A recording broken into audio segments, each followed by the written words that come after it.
prezados irmãos e irmãs em Cristo, a minha saudação a todos, na paz do nosso Senhor e Salvador Jesus Cristo.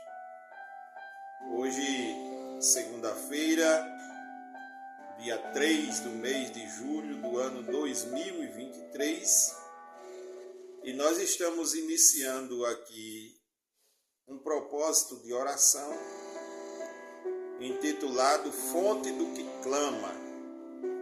Estaremos realizando esta semana esse propósito de oração, tanto aqui pelas redes sociais, como também na igreja. Os nossos cultos serão nesse tema, Fonte do que Clama, que está baseado no livro de Juízes, capítulo 15, versículos de número 18 e 19, quando diz assim a palavra de Deus: E ele sentiu grande sede e clamou ao Senhor e disse: Tu deste nas mãos de teu servo esta grande salvação. Morrerei eu agora de sede e cairei nas mãos dos incircuncisos? Versículo 19. E Deus fendeu a cavidade que estava em Leí, e saiu dela água, e bebeu, recobrou alento, e ele reviveu. Foi por isso que chamou o seu nome Enhancoré, fonte do que clama, que está em Leí, até o dia de hoje. Os irmãos são conhecedores que esse episódio se deu com Sansão após uma tremenda batalha. Ele se vê, vamos dizer, atacado pela sede, e ele clamou ao Senhor e Deus o ouviu e atendeu a sua oração. E após este episódio, Sansão denomina aquele lugar de fonte do que clama. Talvez as batalhas da vida, as constantes intempéries da vida tenha feito com que você, meu irmão, minha irmã, meu amigo ou minha amiga, também se encontre sedento por vitória, sedento por algo de Deus. E é nesse intento que nós o conclamamos para estarmos buscando em Deus uma solução. Deus é aquele que ouve as nossas orações. E nesse primeiro dia de propósito de oração, eu quero lhe chamar para nós meditarmos um pouco e também clamarmos a Deus pelas nossas vidas espirituais. As constantes batalhas espirituais podem nos fazer vivermos momentos de enfraquecimento, vamos assim dizer.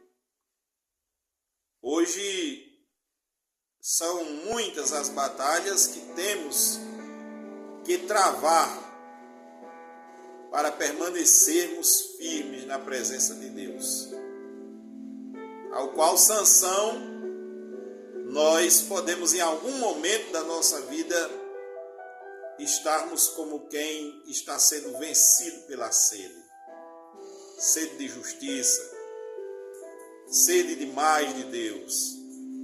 E nesse caso, hoje, nesta segunda, sede de um fortalecimento da parte de Deus. E eu me reporto a um versículo bíblico que está na segunda carta do apóstolo Paulo aos Coríntios, capítulo 12, e versículo 9, quando a palavra de Deus diz assim: E disse-me, a minha graça te basta, porque o meu poder se aperfeiçoa na fraqueza. Diante de uma situação vivida pelo apóstolo Paulo, que tinha clamado por Deus, Deus fala com ele e diz: a minha graça te basta. O meu poder se aperfeiçoa na fraqueza. E é por isso que eu quero pedir a Deus, clamar a Deus nesta manhã de segunda, para que haja um fortalecimento espiritual nas nossas vidas. Pois é bem certo que muitas outras batalhas haveremos ainda de travar. E é na força do Senhor que nós vamos travar estas batalhas. E o enfraquecimento espiritual, meu amado, minha amada, ele vem por algumas atitudes nossas.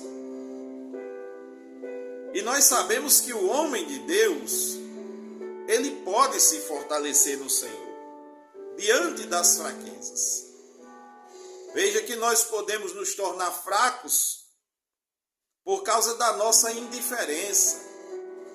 Quando nós não damos mais o devido valor, a devida atenção, a real importância às coisas espirituais. Nós estamos vivendo um tempo em que as pessoas não querem mais se envolver, não querem mais crescer espiritualmente, não querem mais se fortalecerem espiritualmente. É por isso que não é raro encontrarmos no meio cristão evangélico pessoas que estão vivendo uma fraqueza espiritual à beira da morte. Então, meu amado irmão, minha amada irmã, se faz necessário então que você abra mão dessa indiferença. Envolva-se com as coisas do reino. Envolva-se com os negócios do reino. O próprio Jesus, o Filho de Deus, ele disse: a minha comida e a minha bebida é fazer a vontade do meu Pai. Ou seja, é estar envolvido com as coisas de Deus. É estar envolvido com o reino de Deus. E isso, meus amados irmãos, diante dessa fraqueza, aí falta ao homem de Deus, à mulher de Deus, aquilo que Neemias fala no capítulo 8, versículo 10, quando ele diz: a alegria do Senhor é a nossa força. Ou seja, falta a alegria, falta o ânimo. Por quê? Porque nos afastamos da fonte da alegria. Não nos envolvemos com aquilo que é agradável a Deus e que vai nos gerar a alegria de estar em sua presença. O contentamento de fazer a sua vontade. A fraqueza espiritual, meu amado, não vem por causa da saúde que possa estar debilitada. A fraqueza espiritual não vem por causa das situações que nos cercam. É uma coisa nossa mesmo. É uma atitude nossa que vai gerando em nós esse descontentamento com as coisas espirituais. Esse afastamento das coisas espirituais. E assim nos tornamos fracos, debilitados espiritualmente falando. Mas na manhã deste dia, o meu desejo é que a força do Senhor possa apossar-se da sua vida. Eu estava olhando esse versículo bíblico que está no livro de Hebreus, meus amados irmãos, capítulo 11 e versículo 34, quando a palavra de Deus diz: pela fé muitos venceram, na fraqueza apagaram a força do fogo, escaparam do fio da espada, da fraqueza tiraram forças na batalha. Que Deus possa nos abençoar e que nós venhamos nos fortalecer no Senhor, na força do seu poder, e vencermos assim as batalhas que a nós são impostas nesta caminhada terrena. Vamos orar? Fonte do que clama. Vamos orar, vamos clamar ao Senhor. Santo Deus, Pai de bondade, Deus de toda misericórdia, eu quero neste momento, Senhor, apresentar a minha vida espiritual e apresentar a vida dos teus servos e servas, meu Pai, que porventura estarão clamando comigo nesta campanha, nesse propósito de oração. Pai Santo, eu quero te pedir que a tua fortaleza, a força do teu Espírito, meu Pai, venha, meu Senhor, sobre estas vidas, sobre as nossas vidas, e que nós venhamos sermos fortalecidos, meu Pai, revestidos do poder, da graça e da unção que há na pessoa bendita de Jesus. Pai amado, dá a vitória ao teu filho, à tua filha. Pai Santo, garante a vitória do teu povo. É o que nós te pedimos e te agradecemos, crendo na vitória, em nome de Jesus. Que Deus te abençoe. Que Deus te abençoe e te dê vitória.